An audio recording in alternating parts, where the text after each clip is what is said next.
क्या डैमेज किया है और पाकिस्तान ने क्या हमारे ऊपर हमला किया या नहीं किया, उसमें कितना नुकसान हुआ। इसके लिए आपको मीडिया चैनल्स के पास चले जाना चाहिए था या सरकार के पास चले जाना चाहिए था। पाकिस्तान को क्लीन चिट नहीं देना चाहिए। तो क्या विपक्ष ने क्लीन चिट दिया पाकिस्तान को? कभी विपक्ष ने कहा कि पाकिस्तान ने आतंकवादी नहीं भेजे हैं? पाकिस्तान आतंक स्पॉन्सर्ड देश नहीं है। विजयनाथ जी नमस्कार, गुड आफ्टरनून सभी को। और आपने बिल्कुल सही कहा है कि आदरणीय अमित शाह जी ने बिल्कुल साफ गोई से यह बात रखी है और विपक्ष ने एक बार नहीं कई बार क्लीन चिट दिया है। मैं अब तक तो समझता था कि ये विपक्ष ना समझ है, रोंदू बच्चा है, पर मुझे तो लगता है कि इनकी नीयत ही नापाक है। एक एक करके आपके सवालों का जवाब दे दिया गया है, लेकिन साथ में कुछ हमारे भी सवाल हैं। जरा बताइएगा कि आप ये बार बार क्यों पूछ रहे थे कि राफेल कितना गिरा? आपने कभी ये नहीं पूछा कि F-16 या JK-14 कितना गिरा? आप बार बार ट्रंप को, जिसको कि लालू प्रसाद यादव को देश में समझा जाता है, उसी को अमेरिका में समझा जाता है, आप उसको कोट कर रहे हैं जिसको कि वहां की मीडिया ने 30 बार कहा है, 30,000 बार उन्होंने झूठ कहा है 4 साल के अंदर में। तो विद्यानाथ जी, ये सरकार पहली बार ने नहीं इनको ये किया, इनको उजागर किया है, बल्कि कई बार किया है। याद कीजिएगा, यही चिदम्बरम साहब और दिग्विजय सिंह सैफरन टेररिज्म की बात कर रहे थे।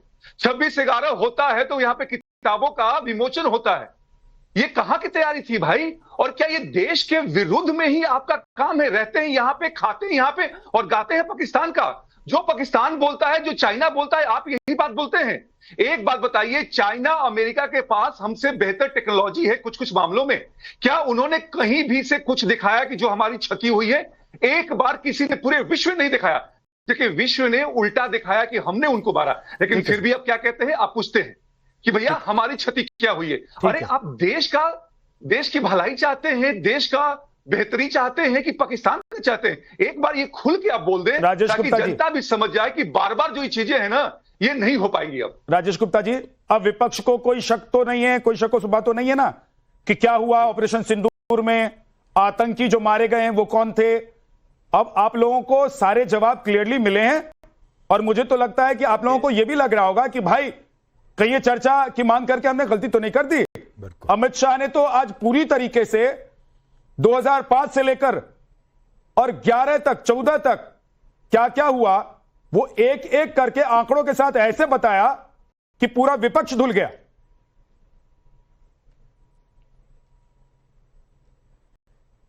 देखिए जहां साहब, मैं इस तरीके की बातें करता नहीं है जैसे शब्द आप इस्तेमाल कर रहे हैं। आप एक एंकर हैं, मुझे लगता है कि आपको थोड़ा सा ऐसी कोशिश करनी चाहिए कि सवाल तो मुझे बोलने दीजिए।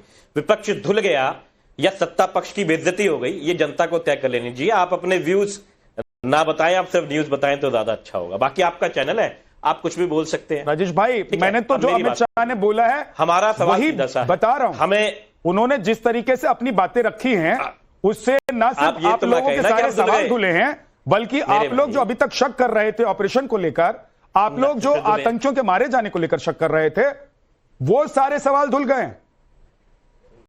आप लोगों के सारे एजेंडे धुल गए। जा साहब ठीक है, मैं आपकी बात का जवाब देता हूं जी। मैं आपकी बात का जवाब देता हूं। आपने अपनी बात रख ली, हम अपनी बात रख लें जी। देखिए, आम आदमी पार्टी को अपनी देश की सेना के ऊपर कोई शक नहीं है और हम पूरा गर्व महसूस करते हैं कि हमारी सेना ने पाकिस्तान के अंदर जाके आतंकवादी जितने उन्होंने ठिकाने बनाए हुए थे उनको ध्वस्त कर दिया। हमारा इस पर कोई सवाल नहीं है। और बिल्कुल हम ये आपसे ये भी हमने हमेशा कहा कि जाके मारे हैं तो बिल्कुल हमने मारे, हम गर्व से कह सकते हैं अगर हमारे घर में आके हमारी 26 बहनों के सुहाग को मिटाओगे तो हम उसका बदला जरूर लेंगे। हम बिल्कुल सेना के साथ हैं। लेकिन मेरा सवाल पहला यह है कि यह हमला हुआ कैसे? जो इंडिया के अंदर हमला हुआ था वो कैसे हुआ? कैसे आतंकवादी आके हमारे निर्दोष 26 बहनों के सुहाग को मिटा पाए? कैसे 2020 से पहले 300 किलो RDX इंडिया के अंदर आ गया था? उसका कोई जवाब अमित शाह जी ने दे दिया है? तो आप मुझे बता दो तो मैं मान लूंगा कि मैं धुल गया, नहीं तो मान लीजिए सत्ता धुल गई। राजेश गुप्ता जी, हमारे एक साथी कह रहे थे कि ट्रंप झूठ बोलता है। वो अगर, क्योंकि बहुत लंबा भाषण था उनका जो जवाब तो बहुत लंबा था, लेकिन अगर निकाल पाए तो निकालिए कि कश्मीर में आतंकी पहले कैसे आते थे, अभी कैसे आते थे? पहले वीजा पर आतंकी आते थे देश में और अब घुसपैठ करके आने की कोशिश पता है जी। तो उसकी जिम्मेवारी किसकी है? अगर देश के अंदर आके कोई हमारे लोगों को मार देता है तो उसकी जिम्मेवारी किसी की होगी ना? राजेश गुप्ता जी, ज्योग्राफिकल कंडीशन ऐसी है हमारे और पाकिस्तान के बीच कि चाहे सरकार आपकी हो, चाहे बीजेपी की हो, चाहे कांग्रेस की रही हो, घुसपैठियों को रोकना कोशिश हो सकती है, लेकिन अगर घुसपैठिए घुस कर आ जाते हैं तो उनको मौत के घाट उतार देना या अरेस्ट कर लेना, यही दो रास्ते बचते हैं। जा साहब जी, जा साहब, ये बहस मेरे और आपके बीच में नहीं है, प्लीज इस बात को समझिए। आपने सवाल पूछा, आपने मुझे से पूछा कि अगर अमित शाह ने केंद्रीय गृह मंत्री ने कुछ जवाब दिया है तो बताइए, तो मैं आपको जवाब दे रहा हूं, बता रहा हूं, नॉलेज आपकी बढ़ा रहा हूं, जानकारी बढ़ा रहा हूं सर। ठीक है, अब आपने दे दिया, मुझे बोलने दीजिए। मुझे लगता है कि अभी डॉक्टर साहब बड़ी अच्छी बात कर रहे थे, धनंजय गिरी जी, की अपनी टाइम पे अपनी बात कहनी चाहिए। आपने सवाल पूछा, मेरा जवाब सुनिए।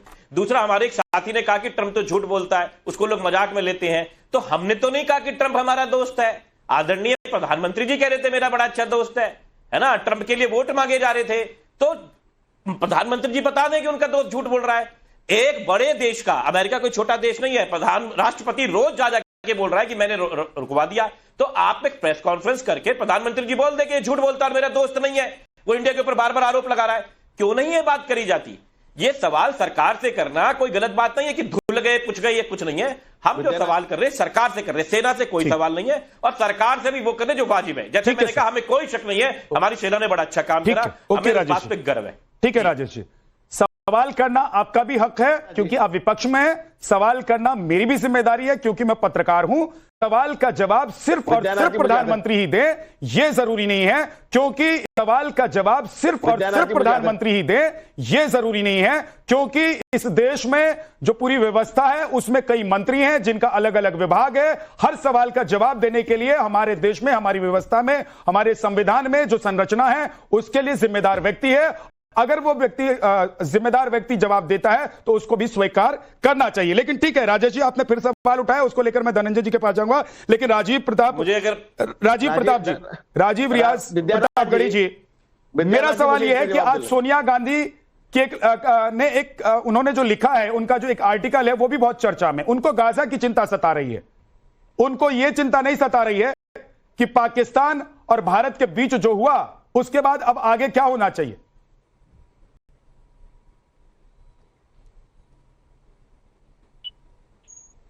हमला हुआ और उसका जवाब दिया गया, बहुत माकूल जवाब। इसके लिए हमारी सेनाओं का ये उस पर पराक्रम पर किसी को शक नहीं है। लेकिन सवाल उठता यह है कि हमारे तमाम बड़े नेताओं ने हमारे देश को कई स्लोगन दिए, तुम मुझे खून दो मैं तुम्हें आजादी दूंगा, जिसकी जितनी संख्या बारी उसकी उतनी हिस्सेदारी।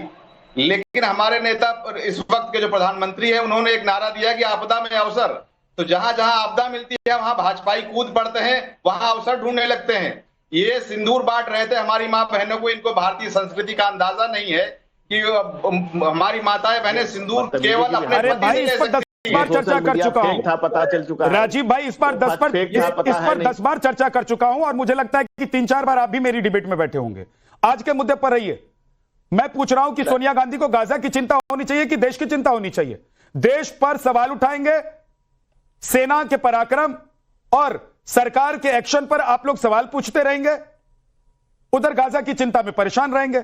कह रहे हैं अमित शाह कि भाई आप लोग धर्म देखकर खुश होते हैं और धर्म देखकर परेशान होते हैं। कह रहे हैं अमित शाह कि भाई आप लोग धर्म देखकर खुश होते हैं और धर्म देखकर परेशान होते हैं। क्या है, नेता जो संसदीय दल गया था उसमें उन्होंने शिरकत भी की थी। तो हम जो है राष्ट्र के साथ है, और ऐसी जब स्थिति आती है तो हम जो है हमेशा सरकार के साथ होते हैं। लेकिन समस्या वही आती है कि उठाने की जो कोशिश। आपके ऑडियो में कुछ प्रॉब्लम है धनंजय गिरी जी, 1 मिनट आपके पास सर, उसके बाद आपके पास लौट कर आ रहा हूं। देखिए, आम आदमी पार्टी के प्रवक्ता ने कहा कि हमने सेना पर कभी सवाल नहीं उठाया। अब बालाकोट एयर स्ट्राइक पे सबसे पहले सवाल आम आदमी पार्टी ने उठाया, इसी कारण दिल्ली ने इनकी नाव डुबो दी और पंजाब में इनका पंचर हो चुका है। दूसरी तीसरी में लिखित माफीनामा मांगने वाला, अगर विश्व विक्रम में लिखित माफीनामा मांगने वाला, अगर विश्व विक्रम वर्ल्ड रिकॉर्ड अगर किसी आदमी के नाम से है तो मैं दावे से कहता हूं उस आदमी का नाम है अरविंद केजरीवाल। और ये कब किसकी बात करेंगे, किधर जाएंगे, कब राष्ट्रद्रोह की बात करेंगे, कब राष्ट्र के साथ करेंगे, कब कहां से मैक्सासे अवार्ड से लेकर के इनकी पूरी अगर संरचना देखी जाए तो वो क्लियर है इनके साथ, इनका एजेंडा क्लियर है, इनकी चीजें क्लियर है कि खुदाई बिला न विशाले सनम, न इधर के हुए न उधर के हुए, कहीं के नहीं रहे। और ये राष्ट्र को भी उसी रास्ते पर ले जाना चाहते हैं। सबसे दिक्कत है कांग्रेस की। कांग्रेस की दिक्कत यह है कि कांग्रेस उस तरह की है कि किसी तरह से अपना एजेंडा उनको क्लियर ये करना है कि भाई जब हमने पीओके देने वाले ये, पाकिस्तान देने वाले ये, बांग्लादेश देने वाले ये, भारत की जमीन का धर्म के आधार पर बंटवारा करने वाले ये, या इन लोगों ने तमाम के तारा 370 दे दी। तुम बताओगे कि हमें क्या पूछना है? मुल्क को मुसलमान पर कुर्बान करने वाली कांग्रेस पार्टी, तुम ही बताओगे हमें क्या आज पूछना किसी तरह से आज गाजा की बात करने का एजेंडा क्या है? लोकसभा का जैसे ही सम्मान मैं है। बोलूंगा कांग्रेस के प्रवक्ता को तिल मिलाहट हो जाएगी, इनका इनको मिट्टी लग जाएगी। अब वक्त नहीं है, सिर्फ 30 सेकंड का वक्त बचा हुआ है। अश्विनी सर, अमित शाह ने एक बार भी नहीं बताया। ये सच्चाई है कि ये जो ऑपरेशन महादेव जिसमें ये 3 आतंक